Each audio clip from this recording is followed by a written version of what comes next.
বন্ধুরা সঙ্গে থাকুন, দেখতে থাকুন। আলু ছিলে নেওয়া হয়েছে এখানে, তার মধ্যে আলুগুলো ভালো করে ধুয়ে একটু ছেদ করে দেওয়া হচ্ছে। কাঁচা লঙ্কা, ধনিয়া, টমেটো এগুলো খুব কেটে নিয়েছি ছোট ছোট করে। আলুটা খুব ভালো করে ভেজে নেওয়া হচ্ছে। এর মধ্যে তেল দিয়ে পেঁয়াজ ব্রাউন করে নেব।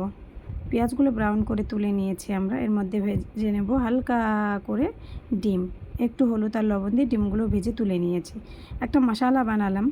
আর এখানে দুধের মধ্যে কেশর দিয়ে দিলাম। এখানে বাসমতি চাউল নিয়ে নিয়েছি। চাউলটা খুব ভালো করে আমি খুব খাড়া খাড়া করে ভাত বানিয়ে নিয়েছি। এখানে একটা সানরাইজের বিরিয়ানি মশলা ছিল, ওটাও নিয়ে নিয়েছি।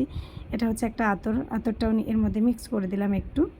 একটা করে আলু, ডিম, পেঁয়াজ ভুনা, ধনেপাতা, কাঁচা লঙ্কা সব কিছু দিচ্ছি। আর একটার পর একটা লেয়ার বানিয়ে তুলছি। এখানে লেয়ার বানানো হচ্ছে, আবার ডিম দিচ্ছি, আলু দিচ্ছি, এভাবে আমি কয়েকটা লেয়ার বানিয়ে নিয়েছি।